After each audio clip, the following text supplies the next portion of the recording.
mbokk yi asalaamaaleykum dellusiwaat nañu suñu émission bi nga xamee ne moo di jano bi tey nag ñu toog ak ki nga xamee ne mën nañu wax ne sax xëy na guléet fii ci li nga xam ne moo di jano bi waaye ku ñu xam la mu di professeur El Hadji Ibrahima Mbow mi nga xam ne tam moo jiite lii nga xam ne ci wàllu mbootaay ci wàllu politique su ci wolof moom la ñu duppee buntu bi mu nekk tamit professeur docteur d'état ci li jëm ci wàllu science en gestion mu yore ko ci tamitam nekkit koo xam ne kii mi ngi jàngale ci CESAC nekk professeur nekk tam chercheur fii nu toll nii ci FASEG ci université Cheikh Anta Diop bu Dakar nekkit koo xam ne kii personnalité la ci wàllu lu bëree bëri ci réew mi nekk itam conseil économique social et environnemental nekk koo xam ne kii itam dafay yëngu ci wàllu politique El Hadji Ibrahima Mbow ñu ngi lay nuyu.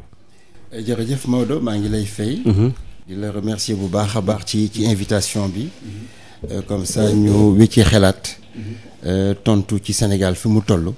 ak suñu projet yi dina am solo lool ñu faram fàccee ko. leeral ko askan bi. merci encore pour cette invitation. merci jërëjëf da ngeen demoon ci local yi bi ngeen ci demee local yi ngeen dem ci yàlla dogal itam ngeen am ci taxawaay ban secret ngeen am ba génne noonu ci local yi waaye lu jiitu loolu lu la pousse ci malgré ndombay tànk yi nga am yépp soobu ci wàllu politique. waaw déjà damay wax alhamdulilah rabbil alamin ndaxte local yi yàlla rek moo ñu suturaal. ndax ñun ci suñu parti d'abord Union Citoyenne Buntu bi. ak ci suñu coalition jiitaluñ nit rek ñun équipe lañ gëm. mu nekk une vision citoyenne bu bees. depuis 2015 ñu ngi ciy liggéey. ne dafa jot doomu Sénégal yi. dajale seen xam-xam. seen mën-mën. seen yéene. nu mu gën a sellee rek ñu waxtaanee réew mi xam nuñ koy doxalee pour mu dem yàlla def ci élection locale yi yàlla may ñu ci résultat. ndaxte ci wàllu département am nañ ci ñeent département yu ñu gagné. ci wàllu communes yi am nañ ci 15 yu ñu gagné muy 19 collectivités. biñ ko xaymaa dañoo gis ne Union Citoyenne Buntu bi naam am na ñu bëri ñu meroon fekk si ñu. am na ñu bëri ñu jaaxloon fekk si ñu. yàlla dafa def ñu nekk la 4e force politique sur le plan des départements mais au niveau sur le plan des départements le 3e soo xoolee nag ci élection yëpp ñoo nekk 3e force après Benno ak Yewwi ñun ñoo ñëw.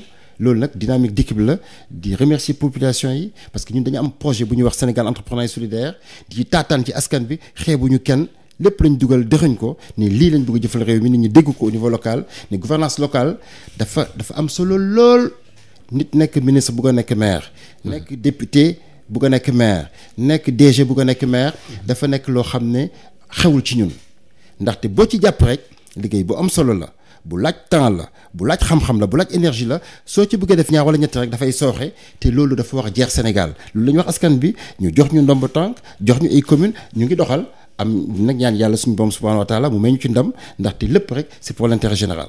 d'accord pour l'intérêt général mais yow ci sa bopp lu la pousse ci dugg ci langue politique gi am na yow jàngalekat nga intellectuel nga professeur nga universitaire nga et tout mais nga bàyyi fa lépp jékki-jékki nag dugg ci mbaboor mi wala dafa la neex rek Sénégal ñor la parce que foofu tamit dafa am ay pakk yu ci am. waaw dugg politique daanaka man dama. wala naturellement. dama ko namp. d'accord ndaxte sama papa Amadou Bokar Mbow yàlla na ko yàlla jéggal yërëm ko. yàlla na ko yàlla yaatal aljana moom ak suñu mbokku julli ji jiitu yëpp dafa nekkoon ci ñi sos PDS ak Abdoulaye Wade. man 74. 78 sax moom. 78 d'accord. da nekkoon président convention régionale du Sine Saloum à l'époque. ok ma gis nag ñi ñuy doxalee yàlla def xam naa ni njàng mi la peut-être ak wër bi ak liggéey bi ma wër àddina daanaka lu bëree bëri yàgg bitim réew. jàngee bitim réew jàngee fii. liggéey bitim réew liggéey fii gis ne jot na ci wàllu gouvernance économique ci wàllu santé ni ñuy téye réew li ñu naan politique gestion cité am na solo nag ñu dugg ci. pour que lépp lu ñu gis ci bitim réew mu rafet mu sell mu baax ak suñu diine nañ ko jéem a dugal ci askan bi te loolu yàqul dara ci suñu liggéey. kuy jàngale université mu ngi servir peuple am. kuy liggéey conseil économique mu ngi xelal autorité yi. kuy liggéey ci beneen domaine consultant entreprise gestion des entreprises yaa ngi liggéeyal sa réew loolu yëpp nag politique bi yàqu ci dara ndax politique ci sens bi mooy. naka la ñuy téye suñu réew. naka lañ koy doxalee ci ñi mu gën a baaxee ñi mu gën a sellee mu nekk njëriñ pour ñëpp loolu rek moom ma ci dugal ma am ci nag vraiment une grande satisfaction ndax population yi ñu ngi ñu koy delloo nit ñaa ngi ñuy uyu moo tax tey buntu bi ñu ngi koy wax fépp ndax buntu bi nag buntu koom la buntu sellal buntu naataange buntu la boo xam ne place wu ñëpp la parce que dañ ne fi ñu toll ñuy Sénégal depuis indépendance rek lay jëlee ba tey dëgg la on a eu des individualités am na lu ñu def waaye échec yi ñoo gën a bëri réussite yi donc jot nañu taxawaat lëkkaywaat pour mun na li ñu doon wax ci assises nationales yi ak suñu xam-xam ak suñu expérience ak yeneen ñu boole ko pour defar suñu réew pour def 2 kilomètres et demi tey jii ñëw fii perdre na daanaka 2 heures et demie. ci embouteillage bi alors foofu sax la ñuy duggee ci waxtaan wi dëgg moment yi nga xam ne ñu ngi ci embouteillage bi et tout ça danaa dikkaat ci sa parcours ak itam sa diggante ak président Macky Sall ndax loolu baax na lool ñu xam ko waaw kay wax nga nag mbir mi Sénégal ba léegi loo làmb mu dëgër embouteillage bi gis nga ko BRT bi ñu ngi ci waaye nag boo ñoom am nañ lay ndax dañ naan xëy na dañoo nekk ci ay travaux et tout ça est-ce que loolu amul lenteur wala manque de vision la wala. waaw xam nga président Macky Sall d'ailleurs comme président yi ko jiitu. dañoo lajj. ah bon bu baax a baax dañoo lajj sur le plan de l'aménagement du territoire dañoo lajj sur le plan de la gouvernance économique amuñu industrie dañoo lajj sur la garantie des accès ba tey jii benn affaire rek lay wax sur l'aménagement du territoire xam nga soo gisee Dakar mu nekk à peu près 0,3% du territoire. oui tuuti daanaka am na 3 ou 4 millions ñu fi dëkk. Dakar xat na kër yi yaatuwuñu. amuñu mbedd dëkk yi bépp ay marché la. pour faire 2 kilomètres dañuy def 2 heures et demie ñu ngi koy yokkaat gas nañ ko partout loolu erreur la Dakar dafa salté amul ndox amul sécurité am na je naan un océan humain Dakar dafa encombré ñu lajj ci trop ci ni ñu ko aménagé yokk ci nag ñu def Diamniadio moo waroon nekk pôle de respiration industrielle li erreur yi ñu def Dakar ñu ngi ko fay defaat moo tax ma ne ñoom seen bopp ñoo reconnaître ne amuñ aménagement du territoire. ñun nag ci wàllu boobu. mais il est en train de voir hein il paraît que mi ngi xaw a jooyantiwaat d'après ñoom am nañ politique boobu. mais Maodo foofu xam nga foofu da foog ñu taxaw fa tuuti président Macky Sall de 2012 à 2022. jox nañ ko moom mu téye. Macky Sall moom président. mu téye 40 000 milliards. soo xoolee en moyenne bi passé nii c'est 5500 à peu près bu daaw bi 5000 milliards. budget fukki at de budget mooy loolu lañ ko jox pour mu doxal. dégg nga wax ji de. ñu ku ñu jox 40 000 milliards. ba tey jii. njàng mi doxul. santé bi doxul dañ ci ñëw. aménagement du territoire amul. mais kooku kay nañ abrégé daanaka son mandat par une cohabitation après les législatives et puis 2024 mu dem parce que dafa lajj am na nag yéene ñun accompagné nañ ko en 2012. oui parce que le yoonu yokkute et le PSE dëgg la sur le plan des principes et sur le plan des ambitions. C'est un excellent plan. Mais finalement. Mais sur le plan de la mise en pratique et de la mise en œuvre, c'est une catastrophe. Macky Sall, le président, et son gouvernement, ils ont échoué sur toute la ligne. Mais comment ça? Est-ce que nous la taxé de nihiliste bu fekkee. Non xaaral ma expliquer la li tax ma ne dafa échec. Oui. Déjà damay jël sur le plan économique. suñu société yi foog ñu jox ci ñaar wala ñett la poste. daanu na. waaw parce que kooku moom lu nit ñi gis la waaw. C'est un symbole. oui sur le plan économique. loolu moo tax ñun ci buntu bi ñun dañoo jiital comme premier pilier l'industrialisation et la transformation de l'économie xam nga président ñun bi ñu ànd ak moom en 2012 daf ñu jaay ce qu'on appelle la transformation structurelle de l'économie ñu gëm ko lool ànd ci mais soo xoolee tey en termes de résultats dara doxu ci beneen société Sénélec ay jafe-jafe la SDE. approvisionnement ndox amul Sénégal très très peu chaque fois travaux canalisation Mermoz ñu ngi koy gas parce que dañ ne tuyau bi ñu dugal dafa tuuti pour approvisionner manque d'anticipation boobu sur le plan toujours de l'économie le port de Dakar port Abidjan mu ngi koy raw port Lomé mu ngi koy raw port Accra mu ngi koy raw suñu sociétés yi sénégalaises ñu ngi am jafe-jafe amuñu capitaux amuñu marché amuñu débouché lim teg comme instrument muy BN2 ak FONGIP. malgré tout en moins 40 000 milliards. de 2012 à 2022. ah oui loolu moo nekk suñ poussé ba 2024 dañ teg ci loxoom yi 50 000 milliards loolu dafa am solo askan bi xam ko loolu nag nga téye ko ci loxo doxal ba démb barki démb laa dégg de conseil des ministres barki démb. xam nga wax naa affaire économie ni mu ndërmeeloo Sénégal amul champion suñu entreprise yi marché local bi mënuñ ko fournir. agroalimentaire c'est un problème président Macky Sall dafa ñàkk ambition sur l'agriculture dégg na à peu près 70 000 milliards 70 milliards lañ génnee pour les semences et les engrais soo amee un pays rural un pays agricole bu war a dund ci agroalimentaire transformation oléagineux les produits laitiers les produits carnés les bois et grumes les produits de la mer war nga fa mën a def au moins 500 milliards pour non seulement transformer au niveau du marché local mais marché CEDEAO nga approvisionné ko mais yàlla daf ñu baaxee depuis janvier bi passé on a le marché de la ZLECAf marché africain 1 milliard 300 millions mais président bu am ambition pour fournir ces marchés créer des entreprises des vraies industries yokk le portefeuille de l'État portefeuille État kenn xamul moo fa nekk ay LONASE fa nekk ak ay SDE ay La Poste ak damay wax lu ñàkk fay la yooyu téyewul économie téyewul koom du indi xaalis du indi dividende du indi profit du indi qualification du indi sax respect sur le plan économique yokku ci nag moom ci boppam moom moo constaté dëkk bi ndóol lañ il a encore sorti 43 milliards pour jox ko ñoo xam ne dañu amuñu dara waaw soo téyee 40 milliards ci sa loxo. du 43 milliards. soo téyee non le budget bi d'accord de 2012 à 2012 ba 2022 oui. mu téyee 40 000 milliards. sur le plan économique ba tey mu ngi naan ndóol bi tax na foog ñu génnewaat 43 milliards jox ko ay nit créer DER nga xam ne man dama koy wax c'est des bricoles DER moom. c'est des bricoles. non parce que xam nga tax mu nekk bricole. oui d'abord parce que délégation à l'entrepreneuriat rapide. entreprise du lu rapide. entreprise dañ koy gëstu dañ koy saytu xool les fournisseurs xool les débouchés xool les process xool la concurrence xool l'anticipation et la diversification waa nga ne xëy naa rek gis benn way xaw ma militant la xaw ma du militant dama koy dimbale jox ko tuuti xaalis pour ko def entreprise yaa ngi koy rey ndax entreprise xam-xam moo ko téye ak process. dafa laaj étude yu profonde loolu nga bëgg wax ci ndërmeelu bi. oui dafa am lu mag nag loo xam ne foog ñu wax ci tuuti. moom sur le plan de la santé. conseil des ministres bu le 1er juin mercredi. moom président Macky Sall moo wax ne. il faut que ñu sóobu ci une grande réforme de la santé waaw ma ne quand même yow ñu jox la 40 000 milliards depuis 2012 en 2012 assises nationales yi liggéey ñu gis les dérives de la malgouvernance du président Wade ñu fal ko ci moom ci loolu yow nga def 10 ans de mandat mu desee la 100 semaines ngay wax waxu réforme de la santé mais jot na ñu am gouvernement. pour yow c'est un grand retard pour yow. mais c'est pas pour man.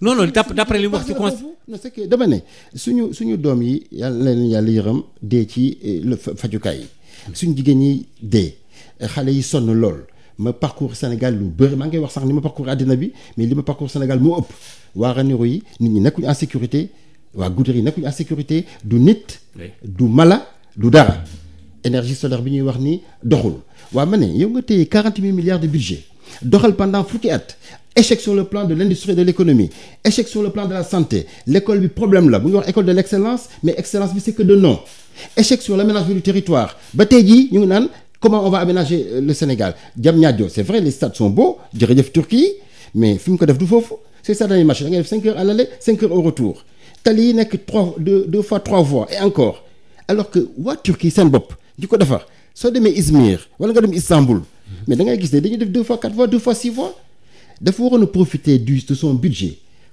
alal li ñu ko jox ni mu bëree mu defaraat feneen Sénégal ce n'est pas que Dakar muy loolu nag mooy suñu différence. désencombré quoi loolu nga. moo tax non mais plus que désencombré. oui aménager le territoire.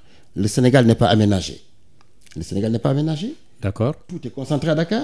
Sur le plan de l'administration il y a trop de difficultés au quotidien. Il y a trop de problèmes de santé d'éducation économie moom seen bopp moom ci bopp moo ko wax. et puis en plus président dafay tâtonner. changé na plusieurs fois de premier ministre. ba pare mu ne premier ministre soxlaatuma ko.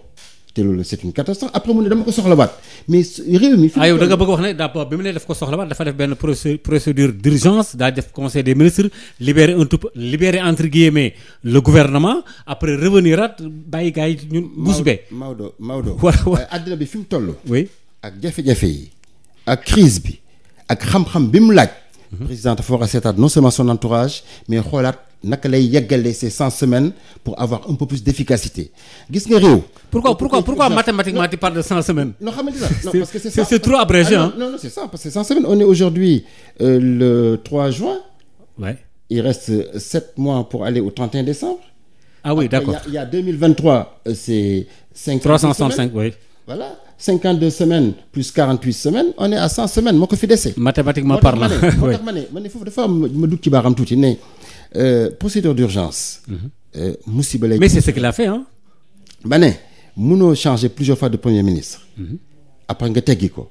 après nga tegaat ko même le conseil des ministres des fois yéen ñi dañ leen gëstu documents yi fay jógee. oui si da ngay gis faute. oui dañ koy jot. barkaati dem laa gis benn faute ñu bind dissous def ko DISSOUS. dëgg la du suñu làkk. oui il faut ci làkku jàmbur sax du problème waaye dama ne ça veut dire que chaîne bi foofu jël ka ko bind ka ko saytu ka ko vérifier le service juridique ba yegg ci moom mu wax ko signé muy am genre erreur yooyu dafa am lu bëri lu muy wane.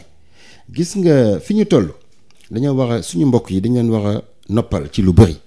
noppal leen ci seen i démarche noppal leen ci seen administration taxawu leen jàppale leen xale yi ñu jàngal leen ñu am qualification être courageux fier ci suñu bopp ba am complexe. il est actuellement en Russie ñu ngi koy souhaiter un bon voyage. Oui. J'espère que dana fa jàng ni Poutine di doxalee parce que Poutine ñi ko war a yëpp ay borom xam-xam lañ. et c'est clair dañoo am xam-xam. dañoo gëstu am expérience prouvée. président ñi ko wër dañoo war a am xam-xam loolu moo tey Sénégal attention quelqu'un qui va gérer 50 000 milliards je reviens là-dessus ñeent fukki junney milliards. ñu teg ko ci sa loxo bakkaati da ba nga ne santé bi kat foog ma góorgóorlu ci njàng mi kat foog ma defee école d'excellence aménagement du territoire foog ma jéem ci dara loolu c'est juste ça le constat de l'échec benn symbole lay wax suñu xale yi bébé yi génne àddina Tivaouane. amoon na Louga problème. amoon na Ourossogui. ak Linguère oui ci gannaaw. ak Linguère loolu rek rien que ça c'est le symbole et la confirmation de l'échec du président Macky Sall en termes de gouvernance et en termes de politique publique. d'accord mbokk yi ma fàttali ne ba léegi ñu ngi toog ak professeur El Hadji Ibrahima Mbow bu jiite buntu bi alors ruumandaat rumeur xam nga Sénégal léppay coow. gars yi da naan bon El Hadj Ibrahima day wax nag nii mais dafa jege Macky Sall ci Macky Sall benn bokk yaakaar lay kiyal nangam tey ci rajo bi fii ci Sud FM na leer Macky Sall xëcc na la wala xëccu la da nga ca dem wala doo ca dem da nga ànd ak moom wala doo ànd ak moom buntu bi ci lan lay liggéey ci lan lay dox na leer. waaw Maodo xam nga des fois nit ñi dañuy wax te duñu gëstu. man bi may sos Union Citoyenne buntu bi. sama parti suñu parti moom ak APR. ah bon en 2007 lañ ko sos. waaye déjà moom ak APR. en 2012. comme ñëpp rek bi ñu jógee ci processus des assises nationales. jàppale nañ ko parce que li fi Abdoulaye Wade doon wane it moom it. moom ak doom jeeg. ak na mu doon doxalee it. doy ñu woon ñu accompagner ko.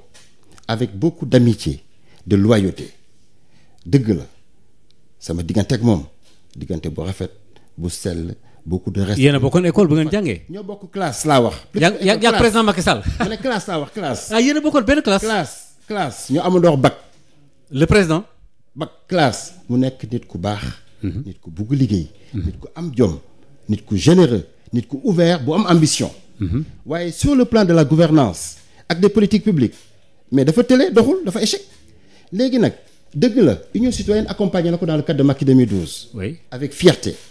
mais 2014 ñun dañoo demal suñu bopp élection locale 2017 ñu demal suñu bopp élection législative ñun nous représentons l'opposition citoyenne dëgg la nag accompagné na ko pour le premier mandat amoon yaakaar lool ci yoonu yokkute ak PSE accompagné nañ ko pour son deuxième et dernier mandat parce que loolu aussi pour ñun il fallait que ñu dimbale ko mu yeggali jox nañu ay positions institutionnelles yoo xam ne du politique nee na suñu xam-xam ak suñu expertise la soxla waaye lañ koy xelal di ko conseiller daanaka jëfandewu ko du ko utiliser ma ne nag comme échoué na transition bi dafa gudd fukki at ak ñaar doy na nañu président abal le 31 juillet incha allah ñu ngi oo toutes les forces citoyennes et politiques ñu ñëw taxaw jël suñu assemblée nationale redresser ce qui est redressable préparer le Sénégal entrepreneur et solidaire pour la période 2024-2034 moo wax ci rek benn exemple gis nga sur le plan de l'aménagement du territoire def nañ acte 1. néew toogoo ma ba léegi ne Macky Sall da nga cay dem wala doo ca dem.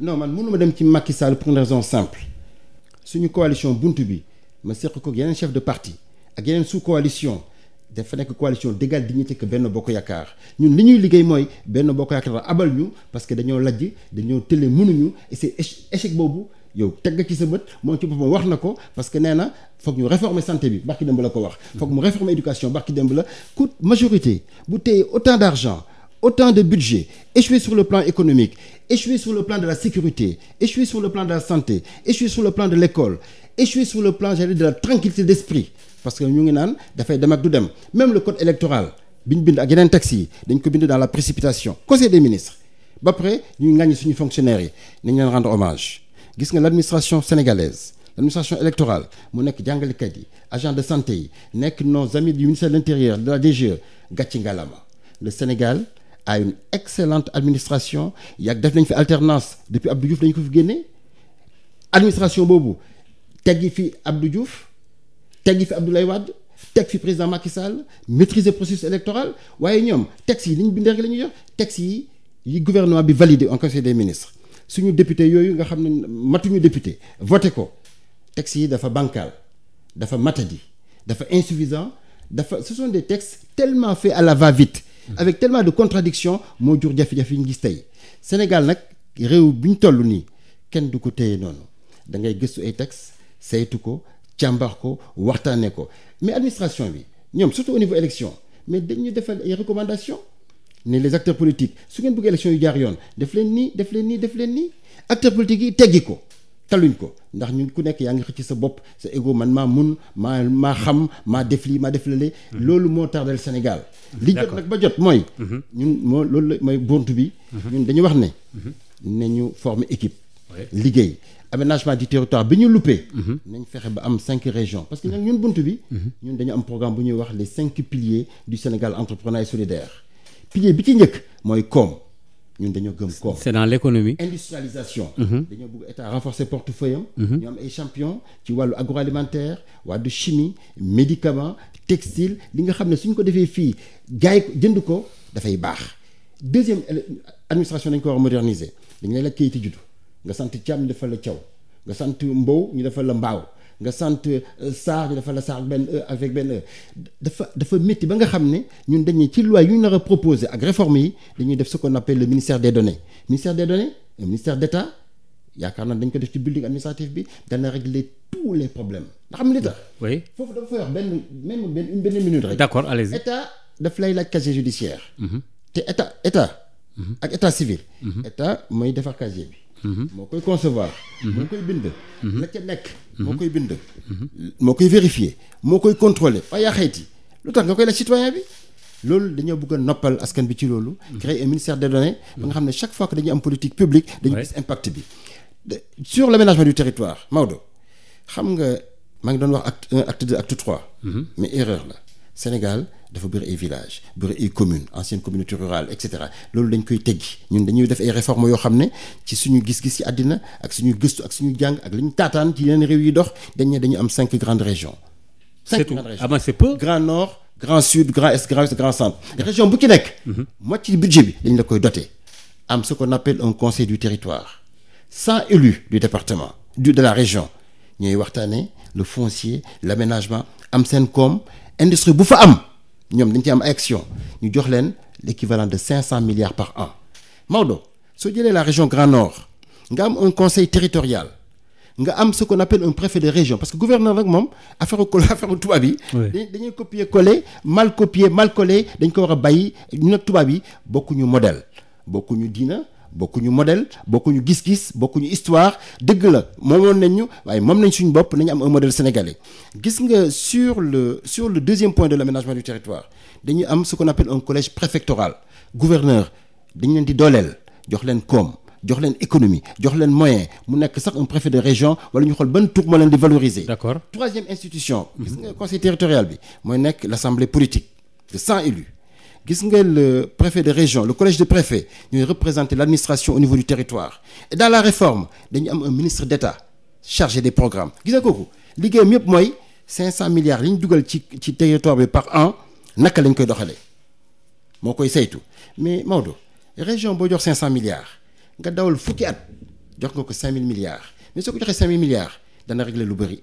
ndax ñooy fay ces fonctions publiques dajale les forces de défense et de sécurité tey muy police di gendarmerie di douane di armée sapeurs-pompiers ak ce qu'on appelle service d'hygiène dañ leen def synergie boo leen ay moyens renforcer leen suñu région yi dañoo war a am koom ba ki nekk Matam wala ki nekk dans le sud en Casamance wala ki nekk dans la zone centre Fatick Kaffrine Malem Hodar du ñu soxla dara lépp dafay nekk.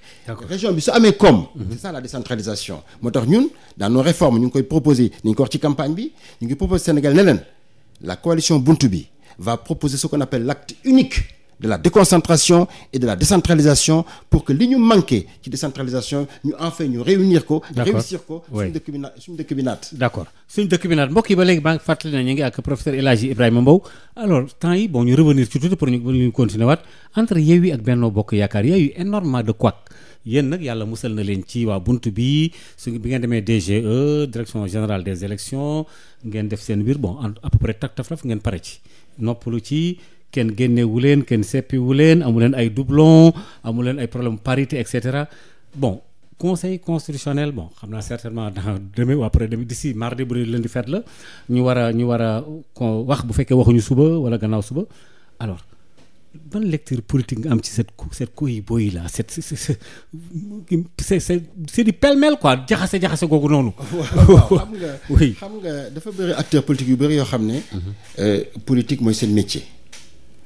loolu problème la ñaareel bi nag mooy dañoo jiital seen bopp lool man rek man dong man ok maa mën maa dafa bëri ci acteurs politiques yi ñun par exemple ñu jël rek au niveau de la coalition Buntu bi ñun gëmuñ loolu dañu ñëpp ñu am vision citoyenne ñu ngi leen di oo ñu waxtaan ci ñun ñëpp la ñu respecté xeebuñu kenn ñëpp la ñuy déglu Benno ak Yewwi ñu ngi ci benn compétition fratricide dégg gu ma ñu wax programme dégg gu ma lu pour yow Benno et truc n'ont pas de programme. non dégg gu ma ko pour la les législatives. dégg gu ma ko yow soo ko déggee nga wax ma ko comme ça ñu waxtaan ci soo ci déggee dara rek wax ma ko. non ils vont reconduire peut-être les mêmes programmes de ci local. xam nga man dama wax ne. dëgg la ñun gëstu nañ bëggoon nañ ñu dégg seen programme ñoom pour ñu mun ko faram fàccee. man nee naa la suñu programme économique dafa ànd ak ay loi bi ci njëkk mooy la loi économique industrialisation yombal affaire bi.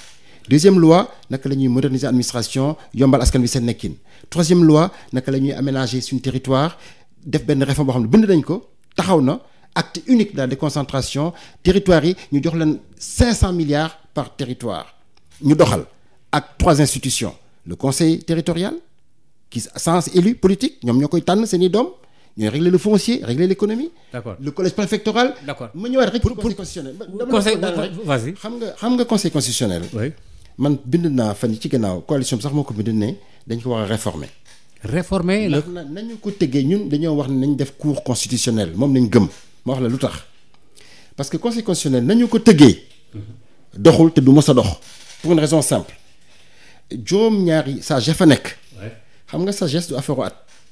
dëgg la ay fonctionnaire lañ liggéey nañ mun nañ jàng lu bëri ci ñoom la ñu échoué parce que nit aussi ci la mu échoué mooy comme waa PDS ak waa PS yi seen échec rek jàng ci njëriñ la xëy na aussi ñoom dañ ci jàng ndax mu tane parce que nag dëgg la problème ñi amoon 70 ba 80 ci ñàkk ndox ci pàcc ci njàng moo fi nekk ba tey. conseil constitutionnel nañu ko tëggee moo baaxul ndax dañ ne 7 membres moo fa nekk mais 7 membres yi juróom yi président de la République moo leen tànn. oui moo leen nommé bien sûr. moo leen tànn. c'est un choix pour yow.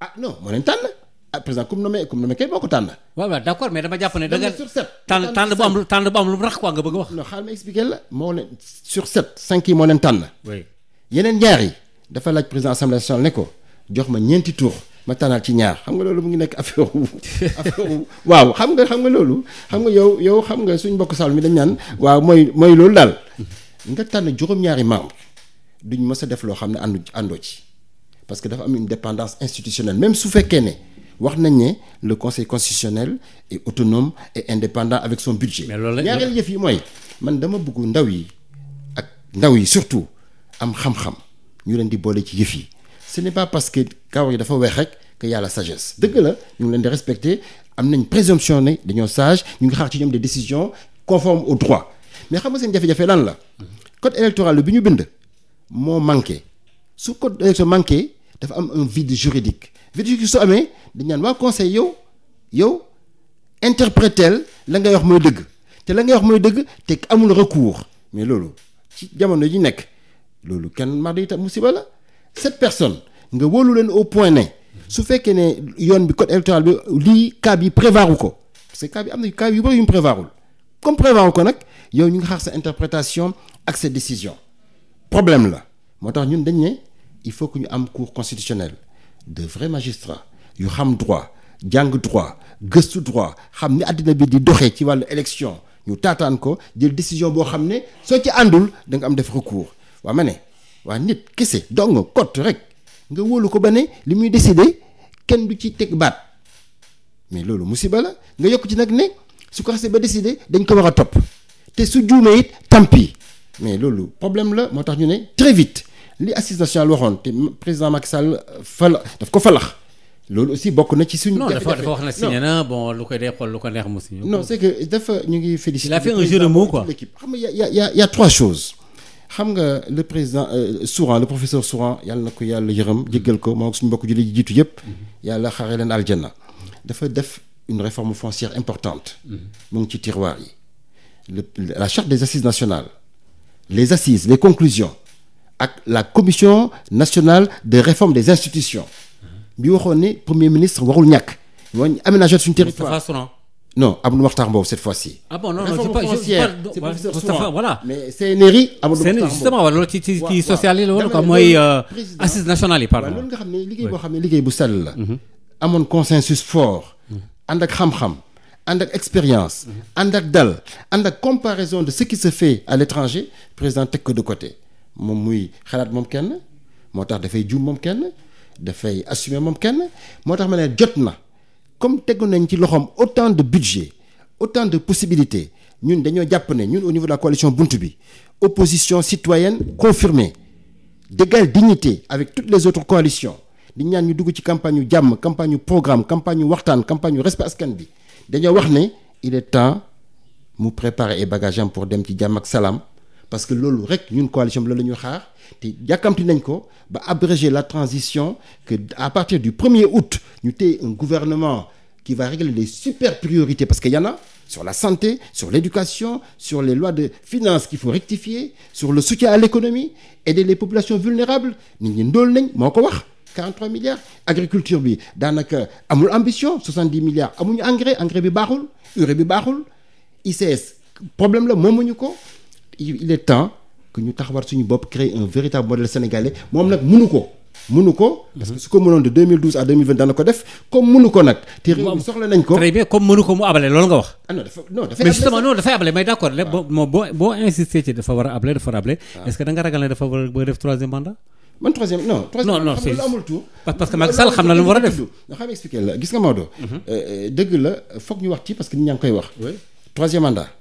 amul Sénégal mënul am moom ci boppam mënu ko def xam nga nag dañ ko bind ci kàllaama français nañu ko bindee moom moo ko validé noonu lañ ko voté. et il l'a dit defal nag wax na ko waxaat na ko bind na ko ñun dañoo liggéey des assises nationales liggéey ci loolu amul sax natable que ñetteelu mandat mënul am Sénégal benn ñaareel bi sur le plan moral moom wax na ko doom defal nag c'est pas fini mais sur le plan de la gouvernance même des politiques publiques dénk nañ ko en 2024 dana toll ci 50 000 milliards ba tey mu ngi commencé comme su woon commencé en 2012 mais rien que sur ce plan des échecs qui sont des échecs patents des échecs réels moo xam ne moom duut na ci baaraam Macky tâtonné na parce que amul premier ministre le président Macky Sall il a changé plusieurs fois de premier ministre teggi na tegaat il y a trop de calculs politiciens il y a trop d'enjeux son entourage jouit beaucoup plus du pouvoir dañuy nguuru ça c'est un problème boo xam ne dafa war a jeex tey te loolu askan bi teg nañ ci seen bët on doit former les jeunes xam-xam moo tey réew ce ne sont pas des formules. École de l'excellence ban excellence xale yi amuñ qualification jàngalekat yi kontaanuñu amuñu xam-xam dans le domaine de la technologie des mathématiques le supercalculateur de Diamniadio utiliser wuñu ko Dakar on étouffe sonn nañ fajuwuñu amuñu ndox amuñu courant amuñu sécurité l'élevage ne marche pas les cuirs et peaux Ranérou est abandonné Goudiri abandonné mais les populations du Saloum sont fatiguées waaw mais man ne Maodo où sont les résultats man nag dama am déception bu baax a baax sur les insuffisances de ces résultats économiques surtout. D'accord. La gouvernance économique, c'est un échec. La gouvernance sanitaire, c'est un échec. La preuve, le ministre a été sanctionné. La gouvernance en termes d'éducation, c'est pire que tout parce qu'il y a une instabilité chronique. li ñu koy xelal ci conseil économique nga xam ne madame Aminata Tall moo fa def liggéey bu mucc ayib lépp rek moom la parce que moo ko sos en 2013 téye ko institution boobu li ñu ko xelal ci force Covid en matière de santé le général François Ndiaye moo jiite woon comité bi man maa nekkoon président commission santé ñu wër Sénégal wër l'hôpitaux yi lañ fa gis yéeme na ñu bindal ko jox ko teg na ko de côté parce que politique moo jiite ces tournées économiques là qui coûtent cher taal 4x4 yi polluer dëkk bi gasoil bi essence bi énergie bi génnee xaalis mais même c'est lui qui va lui-même jouer aux pompiers et aux assureurs génne valise su xaalis yóbbu ko Tivaouane pour joxe soi-disant xaw ma nag naataa ci nekkoon mais dama ne c'est un problème quand un président dem bay jouer le rôle de l'assureur wala du ministre de la santé c'est un constat d'échec yokk ci nag Sénégal yëpp ñoo ko fekkee dégg ko le président Macky Sall dañ ko gis mu sonn dëgg la il est préoccupé par ses fonctions au niveau de l'Union africaine mais dañ ne Union africaine falu ko Sénégal a ko fal pour mu régler les problèmes des Sénégalais de nos femmes de nos mamans de nos enfants et de notre économie wane na lassitude am na sax benn formule boo xam ne mën naa ko déggal sama bopp j'étais très surpris def leen ko ma gaaw dem. oui il a dit wax na ko Tivaouane dafa ne damay dem. c'est une formule regrettable c'est une formule malade wax na dëgg dafay dem parce que il reste 100 semaines dafay dem. dafay dem loolu dafay dem bu leer waaye nag na dem defal ñuy rapport sur ses échecs. sur ses insuffisances, sur ses lacunes. D'accord. Et surtout les 100 semaines qui restent. na góorgóorlu nag dëgg. les super prioritaires avec notre argent parce que xam nga di tàccu président boo xam ne ce sont des ressources publiques des ressources financières nos impôts notre patrimoine nos ressources lay tabaxee ay affaires de prestige c'est très bien mais le TER est une catastrophe sur le plan économique. le TER bi daan ci dikk léegi c'est une catastrophe sur le plan économique xaalis bi ñuy def Dakar. yow yaa ngi wax engorgement ñu désengorger Dakar kay TER bi kay déjà ça doit être bon. désengorger bi mooy ñu am une véritable infrastructure routière yi et tout ça. Maodo.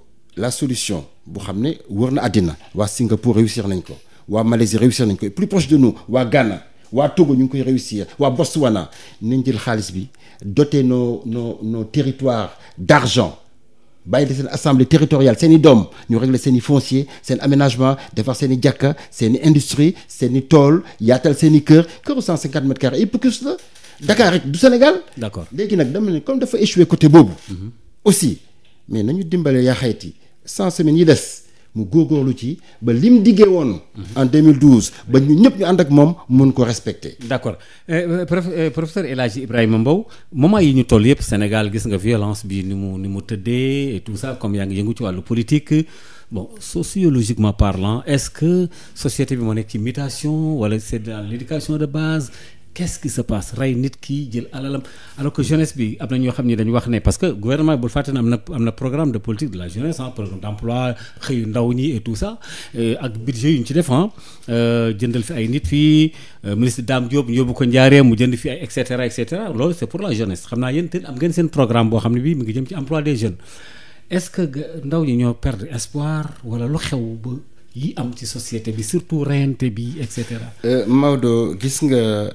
dëgg la sociologie mondiale dafa am ay jafe-jafe la crise des valeurs loolu moo tax ñu suñu programme dañuy jiital les valeurs et l'économie xale dañ koy yar ca kër ga ca l'école ba ca entreprise éducation de base gis nga jël nit di ko jox asaka wala sarax 30 000 40 000 25 000 c'est rien du tout non seulement c'est rien du tout fajul dara nga jàngal ko mu def alternance lundi mardi mu jàng mercredi jeudi vendredi mu dem ci entreprise bi am liggéey am métier am qualification insécurité bi ñun ñu ngi préparer benn proposition de loi parce que ñun suñu programme ce sont des propositions de loi yuy traduire suñu programme économique sur l'insécurité en ville l'insécurité ci tali bi la prévention routière ak xale yi nga xam ne dañuy bëgg a dawal poids lourd yokk seen at dañuy yokk poids jël oto bi bus bi transformé ko dugal ci ay fer yoo xam ne su accident amee du oto bi moteur moo lay gaañ de fer yañ fa suudee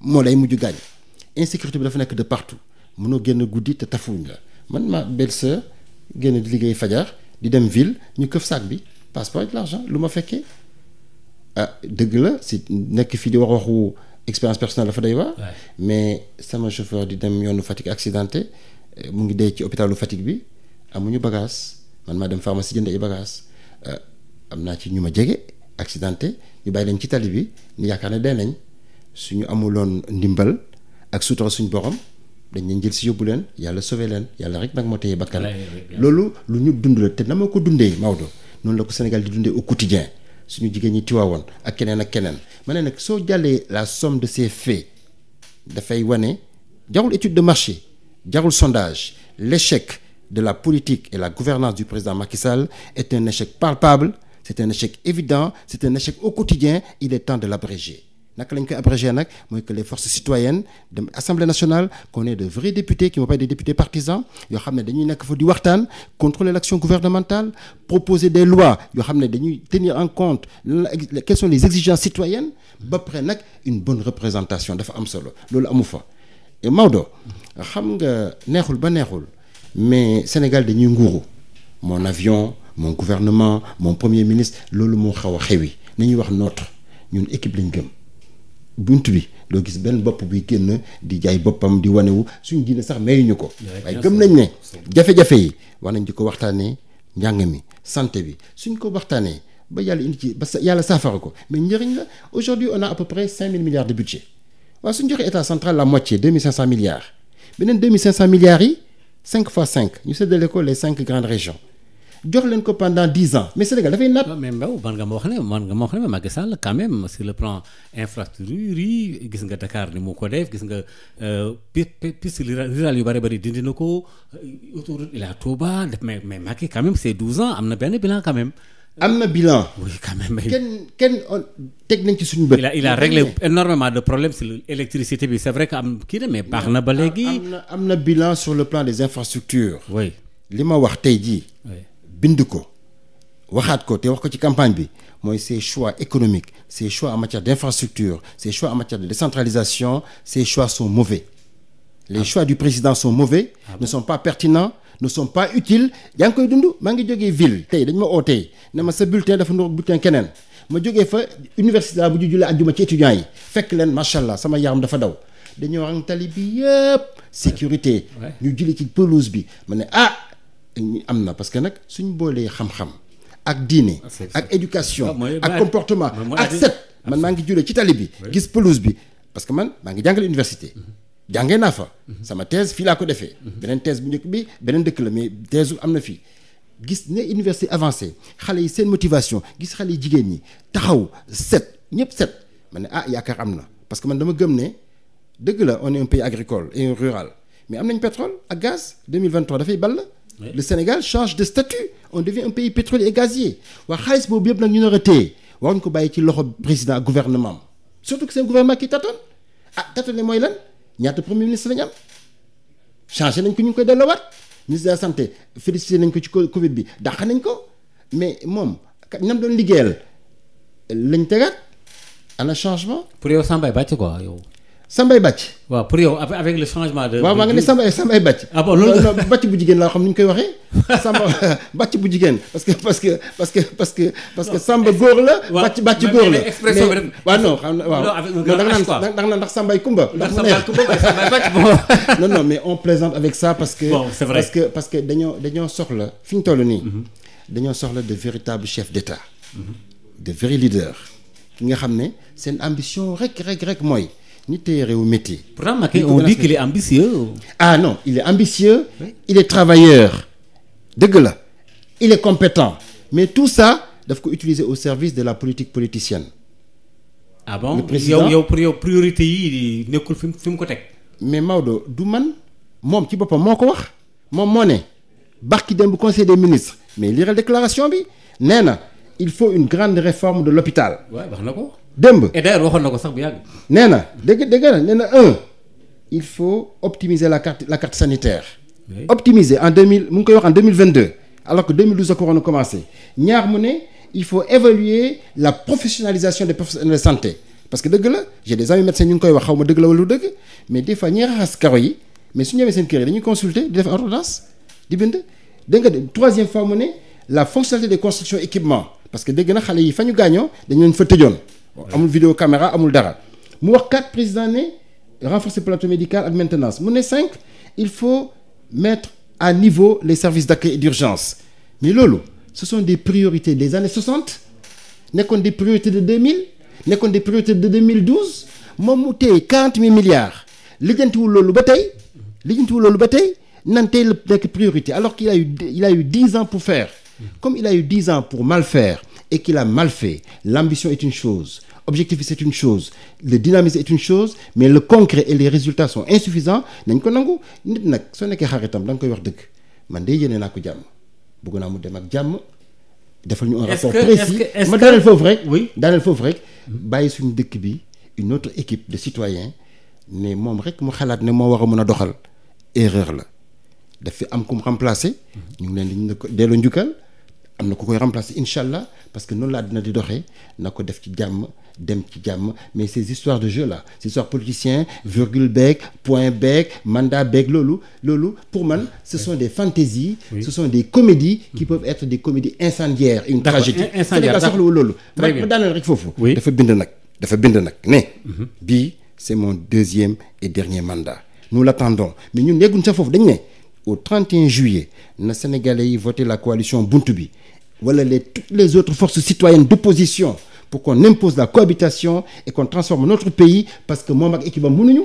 d'accord mais xam nga président Macky Sall bi local yi jeexee dafa am maire yu gagné après mu woowaat leen Sénégalais yi di wax naan mais Macky Sall comme day jeexal mandaam dem lu muy doy ay maire encore wala dafay préparer législative yi loolu aussi te moom tamit wax na ci Jeune Afrique su fekkente ne juumuma benn phrase bu am solo moom nee na xalaatu sax ay affaire assemblée bi di xaw a nekk bu équilibré rek yi demee noonu naan loolu xalaatu ko c'est-à-dire que pour moom mooy gagné beneen bi ci tegu tamit maanaam cohabitation bi ñu wax quoi moom nee na loolu xalaatu ko est-ce que am na ay maire yu dem fàq ci moom est-ce que yow en tant que professeur ku bokkoon ak président Macky Sall classe nga xam ko mu xam la ngeen bokk seen Saalum et tout est-ce que Macky Sall mas na jéem a essayer pour xëcc la ci wetam.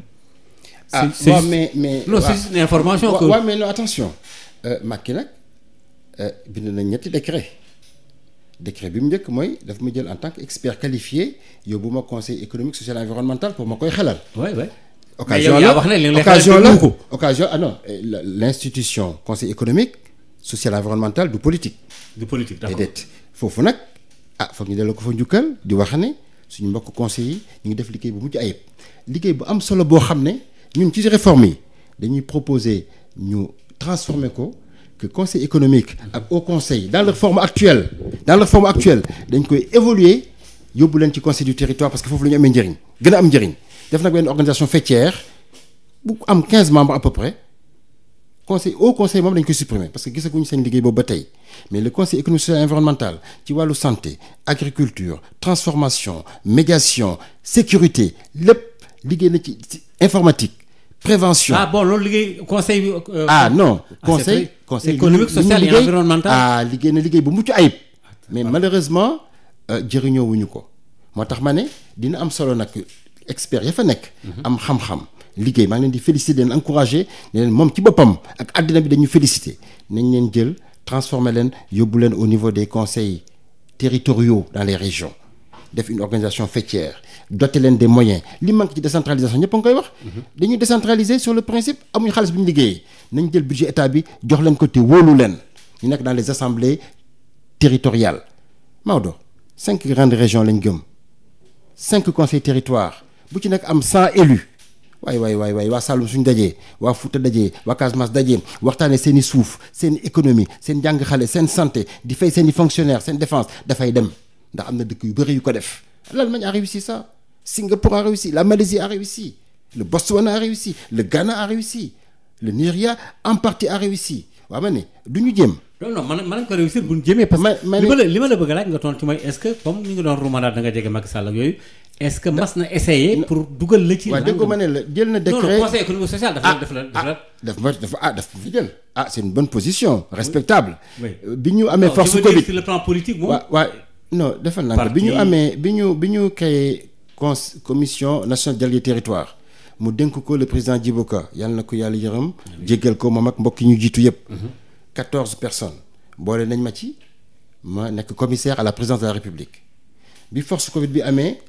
mu jafe lool jaaxal àddina bi yëpp mu jiital général François Ndiaye mu nangu man ma jiite commission santé ñu saytu 1000 milliards ci li ñu def 1000 milliards yooyu rapport bi moom ku ko xool c'est da nga sa yaram dana daw parce que daf nga bind ak objectivité de manière scientifique de manière rigoureuse xam naa rapport bi sax neexu ko trop moo tax xam naa ne ñu yéex ko publicité mais rapport bi c'est disponible partout ñu xool ko lépp lu ñuy jàmbat ci wàllu santé bindoon nañ ko ba wax solution yi waaw ku la nag bàyyi nga nekk conseil économique nga nekk force Covid jiite commission santé nekk commissaire dialogue des territoires waaw kooku xëcc na la pour nga sa xam-xam ak sa yéene ak ngay jàng mu nga fa mais sur le plan politique purement et simplement moom mënuma ma pour faire quoi et pour aller où et faire quoi avec non ñun bunt bi nous n'avons jamais été intéressés par rentrer dans un quelconque gouvernement parce que programme bi ñu gis gëm ko dañ ne pour ñu mun ci jouer un rôle il faut qu'on soit parmi les décideurs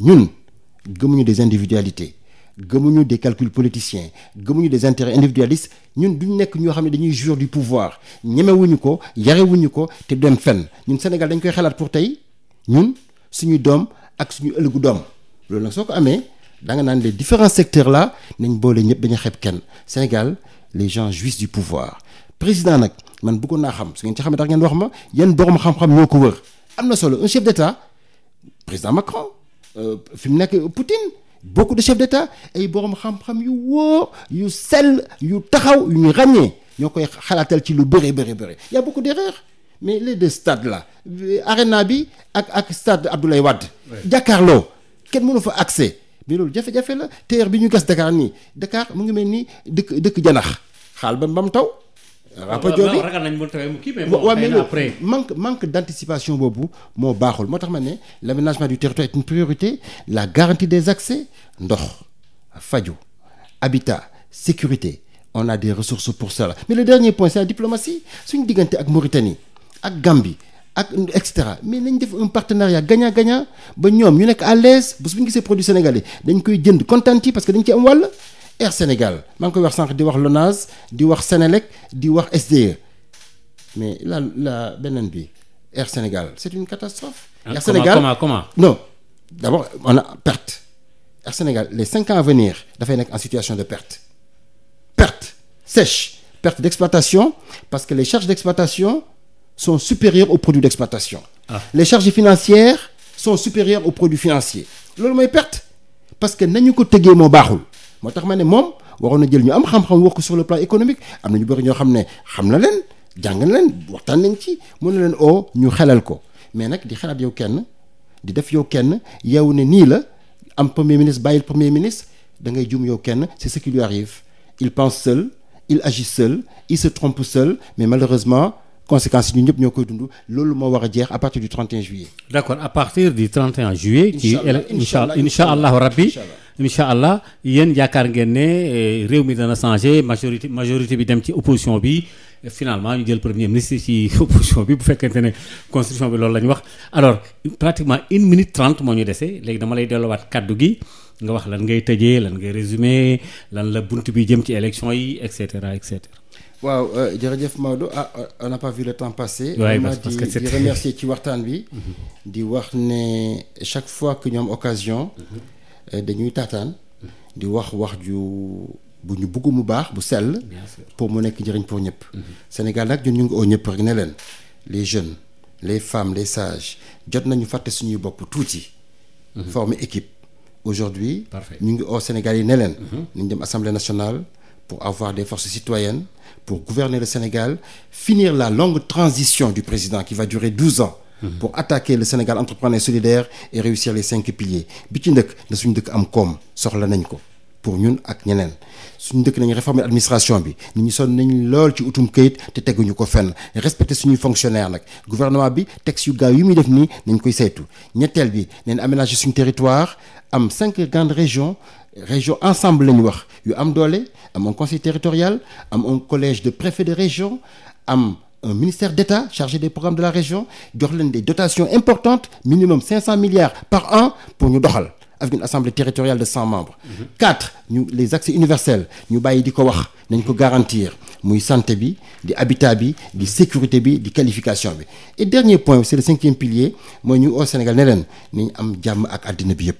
France sonal nañu su France bëggoon ñu développé nañ ndax ñoom ni ñu tabaxee seen i yoon di ko tabaxee seen i aéroport di ko tabaxee seen i tali di ko tabaxee seen i infrastructure su ñëwee fii du ñu ko def garab yi ñuy consommer médicaments yi ñuy consommer Europe nekkul ñu moom la ñu indi fii nañu wàññi importation bi tey l'indice de capital humain est très faible on est à 0,47%. Ça veut dire que Sénégal par rapport à des statistiques très précises très honnêtes très denses reconnues Sénégal lajj na fi indice de développement humain baaxul taux de croissance bi ñuy wax c'est des bricoles et des babioles l'économie est extravertie parce que ñi am xaalis Sénégal mooy bitim réew c'est des multinationales qui tiennent l'économie qui tiennent les banques qui tiennent les assurances loolu dafa war a jeex la coopération nañ seeti ñëpp nañ seeti suñu mbokk jullit yi nañ seeti suñu mbokk catholiques yi nañ seeti la Russie pourquoi pas la Chine la Turquie mais France ak Union européenne Banque mondiale FMI su fekkee ne ñoom dañoo bëgg ñu développer ba tey échoué nañ donc ñoom it nañu xool suñu mode de coopération. Dernier point.